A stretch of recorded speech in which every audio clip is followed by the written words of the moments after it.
तो चलिए बच्चों, अब हम जानना चाहते हैं कि what is the solution of the quadratic equation. ये सॉल्यूशन क्या चीज होती है। तो हम यहाँ लिखते हैं solution of a quadratic equation. मान लीजिए लेट कर लेते हैं वी हैव a quadratic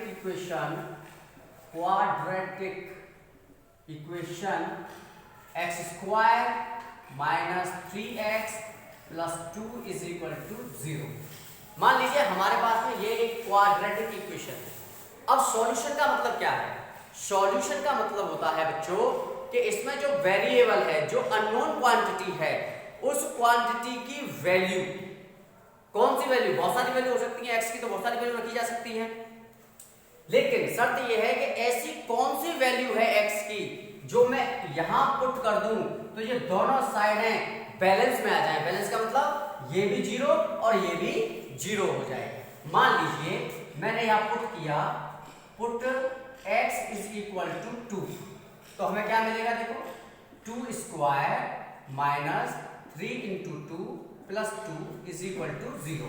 तो ये कितना हो जाएगा? 4 माइनस 6 प्लस 2। तो हमारे पास क्या मिलेगा? 6 minus 6 is equal to 0, then 0 is equal to 0। जब हमने यहाँ पुट कर दिया 2, तो 2 2 जा 4, 3 2 जा 6 और 2 का 2, दोनों को सॉल्व किया तो दोनों साइड कैसे आ गई? LHS is equal to RHS। तो दोनों साइडों का हमारा क्या बैलेंस हो गया। लेकिन मान लीजिए अगर मैं इसकी जगह पर, x की जगह पर यहां पर 3 रख देता, पुट कर देता 3, तो क्या बनता बेटा? 3 square minus 3 into 3 plus 2 is equal to 0। ये 9 minus 9 plus 2 is equal to 0, तो ये हो जाता 2 इज इक्वल टू 0। तो देखो बेटा, जब हमने x को 3 रखा तो ये दोनों साइडें इक्वल नहीं आई, जब हमने 2 रखा तो ये दोनों साइडें इक्वल आ गई। तो बस यही है यहाँ पर जानने वाली बात कि x की वो वैल्यू जिसको हम इसमें पुट कर दें और दोनों साइडों को ये इक्वल कर दे, then we can say x is equal to 2 is a solution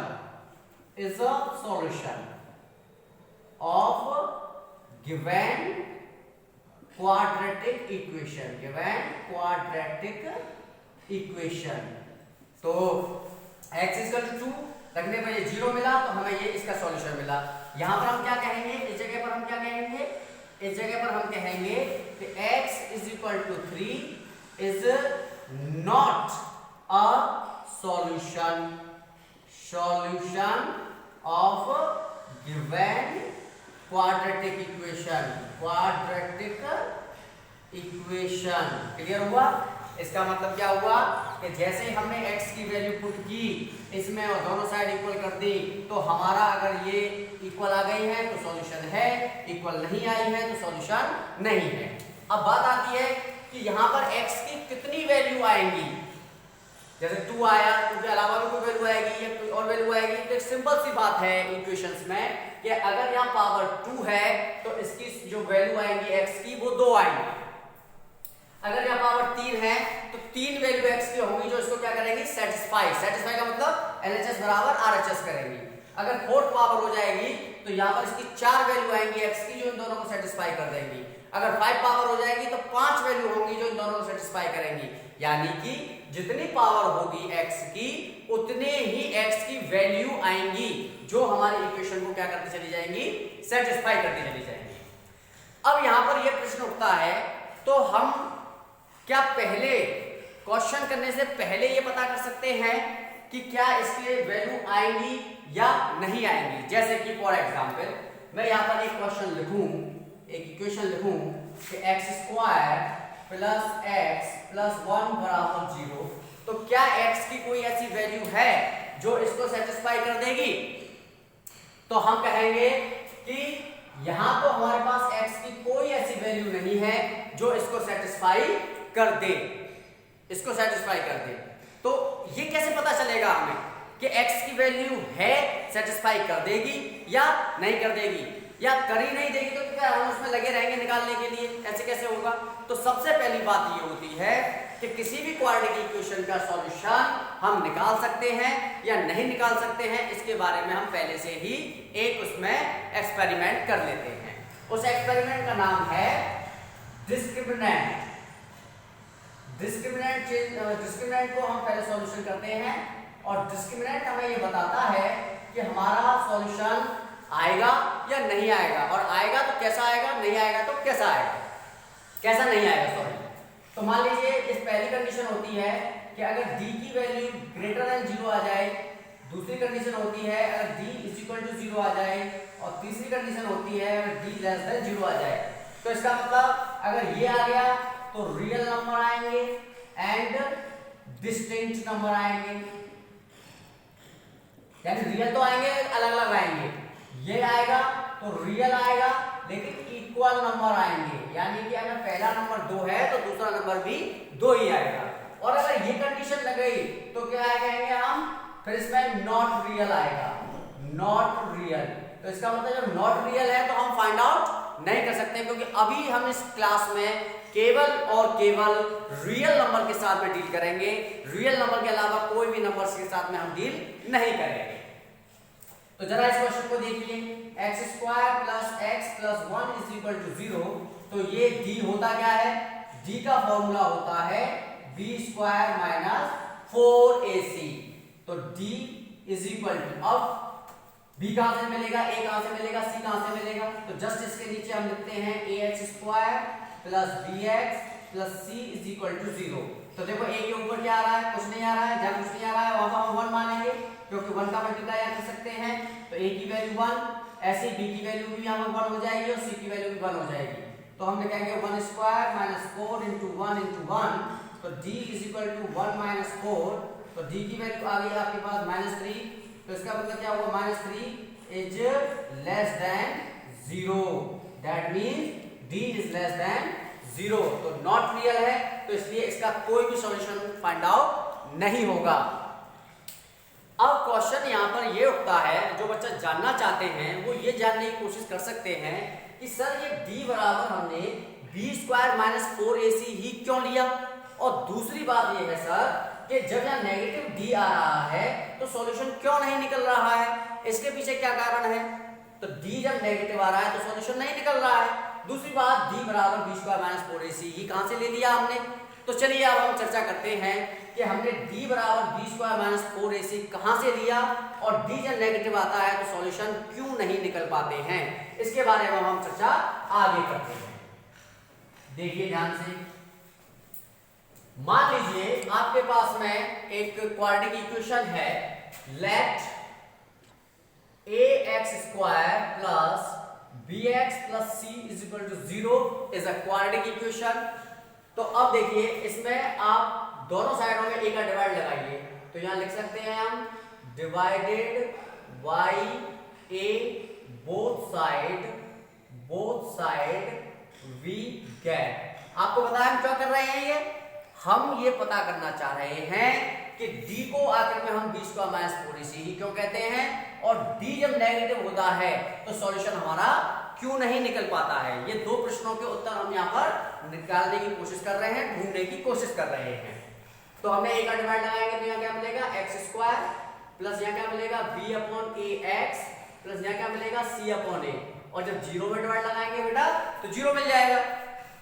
अब आपको क्या करना है, यहाँ पर x² plus b/ax plus c/a, इधर साइड में आपको कुछ जोड़ना है। वो कैसे जोड़ना है मैं आपको बताता हूं। ये जो इसका मिडिल टर्म है, इस मिडिल टर्म को आधा कर लीजिए, यानी b/a मिडिल टर्म का कोएफिशिएंट है ना, b/a इसको आधा कर लीजिए। आधा का मतलब 1/2 से मल्टीप्लाई करेंगे तभी तो आधा होगा। अब इसका गुणा इससे करेंगे तो b/2a ये आ गया। अब इसका होल स्क्वायर करके तो इधर जोड़ दीजिए, और यही दोनों साइडों में जोड़ना है, तो 0 के साथ भी तुम इसे यही जोड़ दीजिए। जुड़ गया नहीं जुड़ गया।